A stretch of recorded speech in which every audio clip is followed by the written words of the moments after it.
The beauty of dread. I had always enjoyed the pleasant aroma of beauty supply stores. The mingling scents of perfumes, lotions, and shampoos created an enticing atmosphere. However, this particular store I stumbled upon was different. Nestled in a quiet corner of the town, its name Eternal Elegance, painted in Gothic font above the entrance, hinted at something unique within.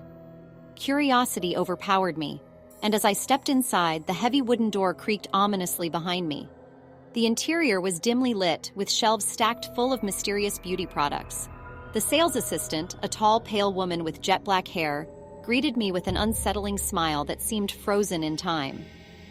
"Welcome to Eternal Elegance," she murmured, her voice as cold as ice. "How may I assist you in finding your true beauty?" I felt a shiver down my spine, but brushed it off as mere nerves. I was drawn to a peculiar, antique-looking mirror propped against the wall. Its ornate silver frame seemed to call out to me, so I approached it with curiosity. The reflection in the mirror was off somehow. I looked paler, my eyes darker, and my smile more sinister than usual. A sense of unease washed over me as I stepped away from the mirror, but the sales assistant appeared at my side. "It seems that mirror has taken a liking to you," she whispered, her voice sounding like a chilling breeze. "It sees the real you, the beauty hidden within." Uneasy as I was, the temptation to embrace this twisted form of beauty was strong. I hesitated before asking about the mirror, and she explained that it was an ancient relic known as the Mirror of Souls. "The mirror shows you your true self, the beauty within that others fail to see," she said. "But be warned, once you gaze into it, your reflection can never be unseen." The fear inside me wrestled with the desire for beauty I never knew I had. Finally, curiosity got the better of me, and I gazed into the Mirror of Souls once more. This time my reflection showed an ethereal version of myself, hauntingly captivating yet unsettling. I was both drawn and repelled by the sight. Intrigued by the mirror's promise, I decided to purchase it despite the sales assistant's repeated warnings. As I left the store, I felt a strange sensation, as if the mirror's presence was whispering to me, urging me to unlock the beauty within. That night, I placed the mirror in my bedroom. I couldn't resist stealing glances at it every so often, captivated by the beauty it showed me. But with each passing day, my reflection seemed to change, growing more distorted and monstrous. Sleep evaded me, and when I closed my eyes, I saw twisted versions of myself dancing in the darkness. The line between reality and nightmare blurred, and I started to question my sanity.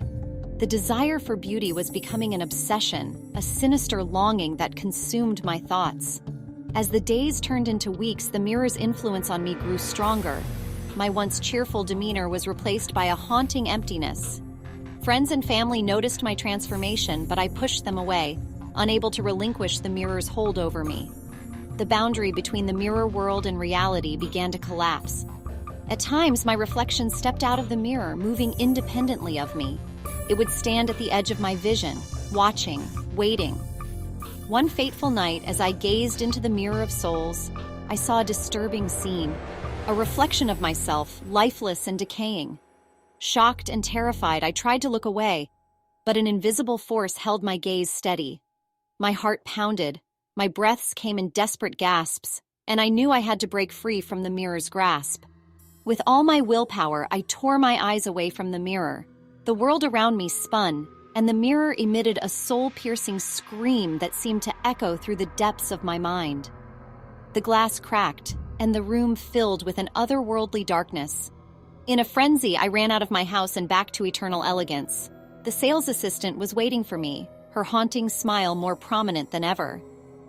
"You've come to return the mirror, haven't you?" she asked, her voice sending chills down my spine. "I can't bear its power any longer," I pleaded, tears streaming down my face. "Please take it back." She nodded, her expression never changing. "Very well, but remember, beauty comes at a price." With trembling hands, I placed the cracked mirror on the counter. As the sales assistant took it, her cold touch sent a shockwave through my body. I felt the darkness recede, but I knew I would never be the same. Leaving the store, I knew that the horror was not over. The mirror's influence had scarred my soul forever. I understood the truth, that true beauty comes from within, but it should never be sought through unnatural means. In the end, I had paid the price for my vanity, and the memories of the Mirror of Souls would forever haunt me. a reminder of the dark path I had chosen in the pursuit of beauty.